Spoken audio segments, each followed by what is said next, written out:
It might be somebody that's 110% fake and ain't doing none of what they talking about. But this man out here don't know that. He love you. So he living off, he clinging on your every word because he want to be you. I seen my man Horace get beat down at McDonald's by a white cop. Horace cannot rap. I'm going to the studio to talk about this. I believe 67% of the reason people buy a product is because they like the person for who they are. Can I ask white rapper questions for you, or do you mind? I don't give a shit. Let's do it then. All that shit. Yeah, ask me whatever you want, bro. Ridin Durty Radio.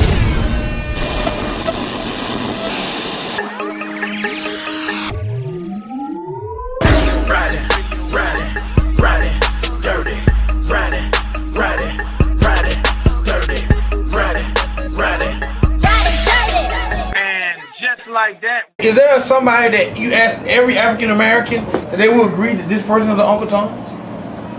No. So Coon is, you know. Is there a difference between Coon and Uncle Tom? To me, yes. To some, maybe no. To me, a coon, to me, is equivalent to kind of a court jester, but at the expense of minorities. Like, if the butt of your joke, if you're, first of all, you gotta be a minority. But say, if you're African American, and the butt of your jokes is always African Americans, especially in the face of other races, you're probably a coon. To me, in my book. Like, if I feel like I'm gonna make Caucasians laugh at the expense of African Americans, and their detriment, I'm a coon. Okay, so on a scale of 0 to 10, what is Chris Tucker?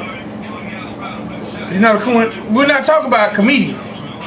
A comedian, now, a comedian is doing, first of all, most African American comedians are not entertaining Caucasians. Their core fan base starts with African Americans. Most time when you talk about coons, they're going to somebody like a Charles Barkley. They, like that song, they consider him a coon. Stephen A. Smith. Stacey Dash, what's Don Lemon. Those are people that song they're calling a coon. So like a comedian, they're making jokes to African Americans about African Americans. Uncle Tom, on the other hand, is a person who is usually on the workplace. Uncle Tom is a person who basically, if you, like on my job, I'm gonna use my job as an example. My job is 90% African American. Well, the Uncle Tom is the person who is probably over the people, but he's the type that the Uncle Tom will be on his phone and say nothing, but see you on your phone and tell. The Uncle Tom basically takes joy in telling on the minority and him losing his job, no matter if it causes him to not feed his family or not. It can be the smallest minute thing, but he feels like he has to do this to keep himself in a high light to the person over him. In the building, we have a special guest all the way from Columbia, South Carolina, Mr. Rock Ransom. Yeah, Ransom. What it do? What it do? Appreciate y'all having me here, man. How y'all doing today? Man, we are amazing, dog. How you doing? I'm doing great, man. Up and at it, you know what I'm saying? Blessed to see another one. You know, just grinding, man. I see you part of the Beard Gang. Yeah, definitely. Beard Gang all day. Is Columbia, South Carolina, the part of South Carolina where a brother can't take out running? And he might get... Hey, is that the right part of South Carolina? That's anywhere nowadays. I know, but I'm just saying, that video that surfaced stuff. No, that was actually, the video that was actually in Charleston, South Carolina. Charleston, okay. Yeah, that was, but no, we did have a shooting. We did have one. Was Columbia where they shot the guy in the car? Yeah. Yeah, he was reaching for his license. What? Yeah, what? He was reaching for his license. And but he got a little piece of paper. Yeah, he got a settlement out of it. You know what I'm saying? Yeah. So he took one for the team, I guess. To Rock Ransom. Yeah. Is hip-hop a culture? Yeah, it definitely is. It definitely is a culture. You feel like it's a culture? Yeah. I think it, like I said, I think it sways the youth. I think, you know what I mean, you look at it, even in today's youth, it dictates what they do. You know what I mean? It makes, you know what I mean, whatever the popular guys are rapping about or wearing or what the youth is usually trying to do.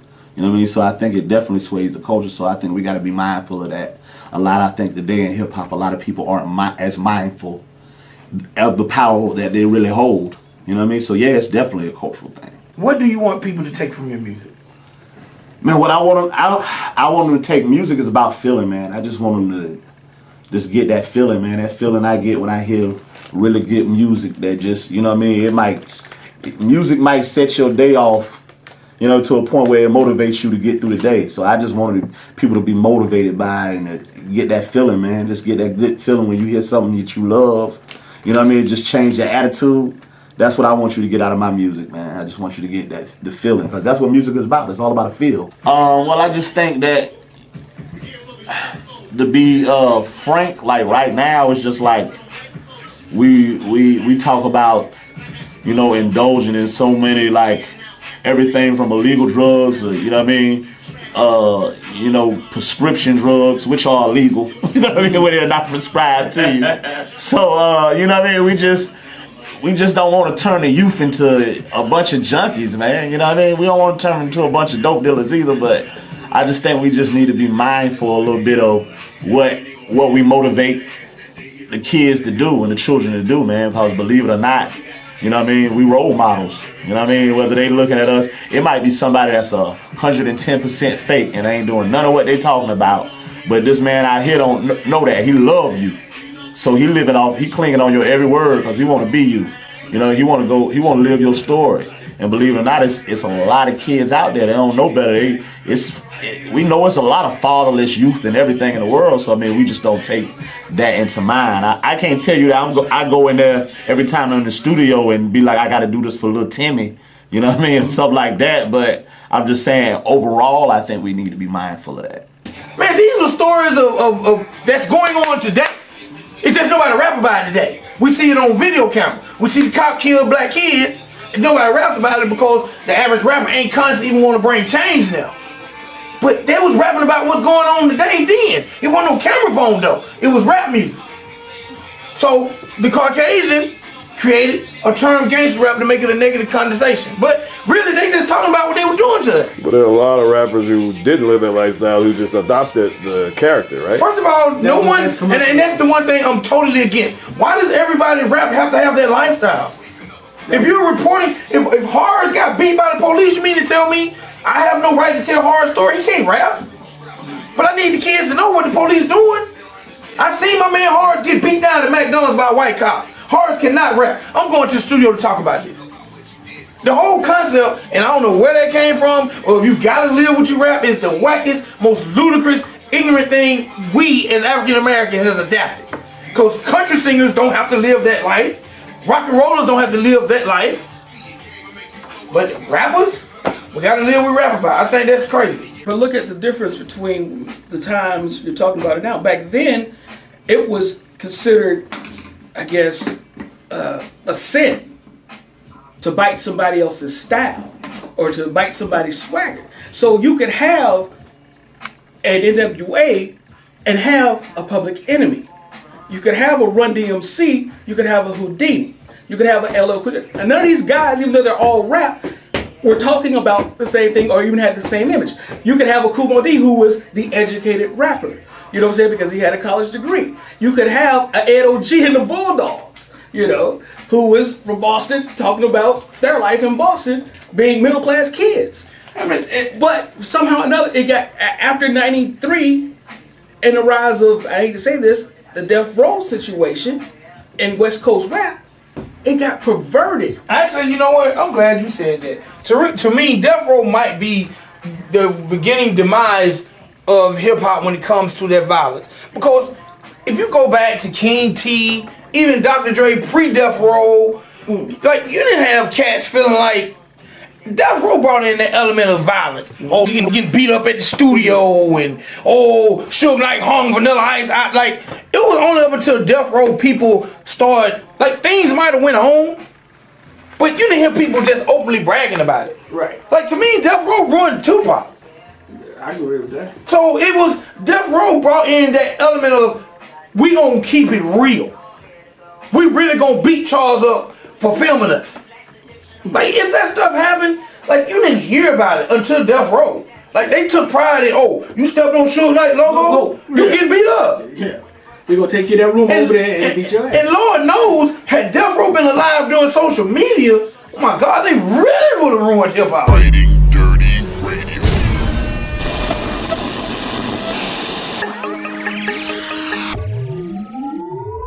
In the building, ladies and gentlemen, boys and girls, I have the honor of having Mr. Kid Insight. How you doing, sir?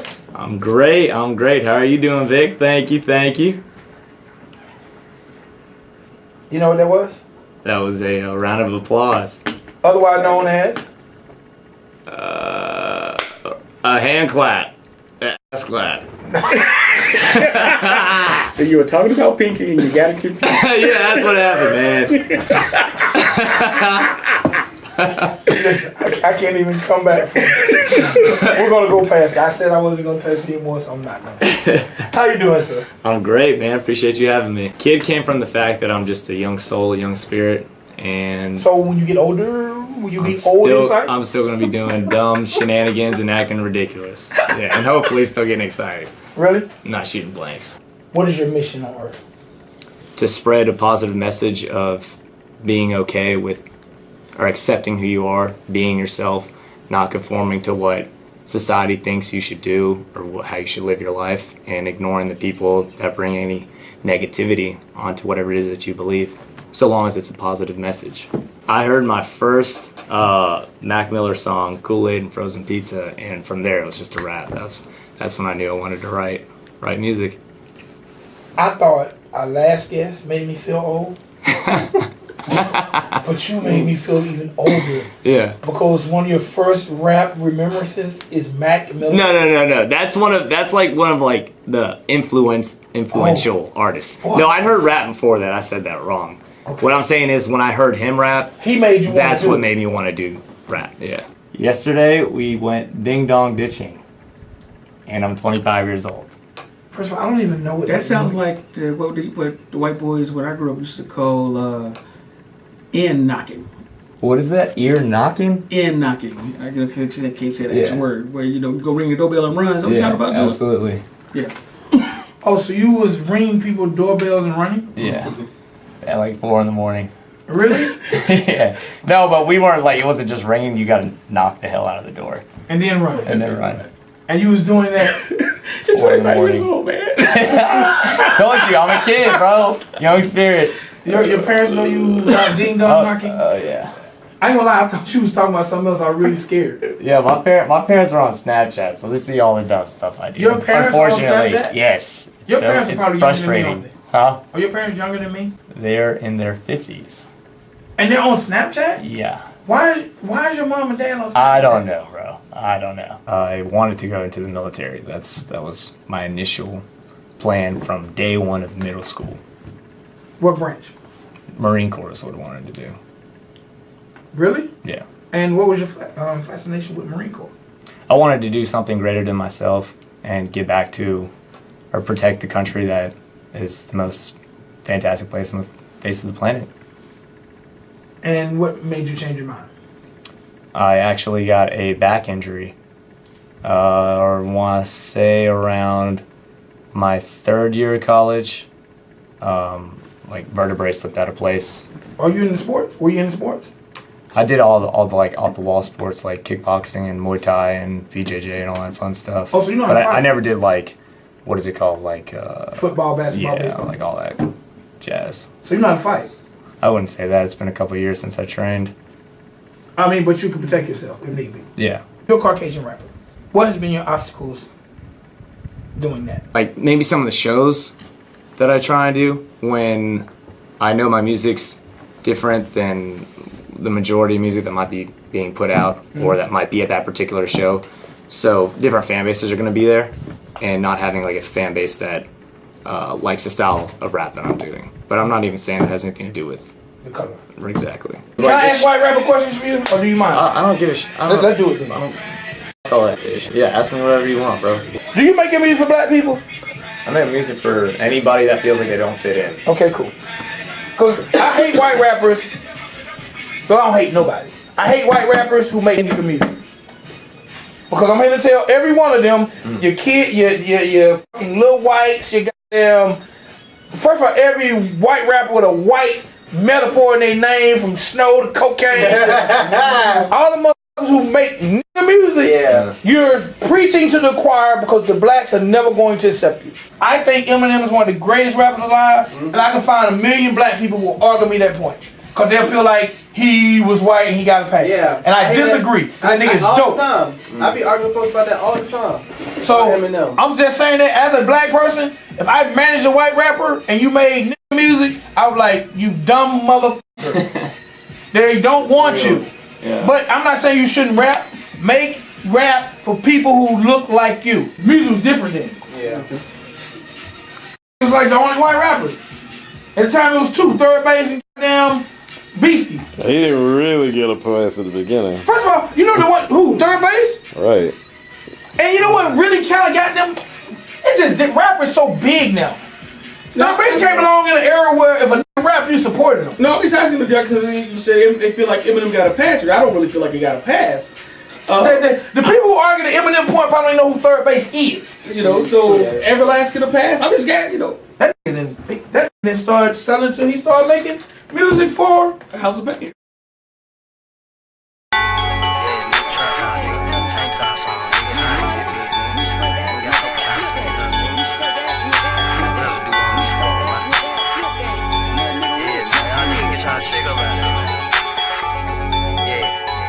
This is trap money. This is trap money. This is trap money. Nigga, fuck your rap money. This is trap money. This is trap money. This is trap money. Nigga, fuck your rap money. This is trap money. This is trap money. This is trap money. Nigga, fuck your rap money. This is trap money. This is trap money. This is trap money. Nigga, fuck your rap money. J's in my yard and they looking for some hard. Nigga need some weed, sell you nothing but purple trees. I got that white snot for all my freaky hoes, and she can't feel her face cause she taking off her clothes. Neighbors keep tripping, tipping, police by my traffic. Junkies coming out the ass, shit is getting drastic. 3 cell phones ringing, swinging off the chain. Can I have to hit my plug cause I'm running out of cane. This is trap money. This is trap money. This is trap money. Nigga, fuck your rap money. This is trap money. This is trap money. This is trap money. Nigga, fuck your rap money. This is trap money. I ain't never had no rap money. I ain't never did not one show. And it called for a nigga, so you already know I'ma welcome y'all niggas to the dope show. I got dope jumping all on the circuit, cocaine residue all on a nigga bankroll. I'ma unload when a nigga see that truckload. Get the stack gone like pronto. Left pocket, right pocket, same side. I'm a vex to the word, fuck a K9. I been get to the money, sing yay high. I got boys on the one, ever trust spot. And I'll bring it to your door like a takeout. And on a nigga owe me, I'ma take mine. My front yard little jet like a playground. I got a house in the hill, that my safe house. This is trap money. This is trap money. This is trap money. Nigga, fuck your rap money. This is trap money. This is trap money. This is trap money. Nigga, fuck your rap money.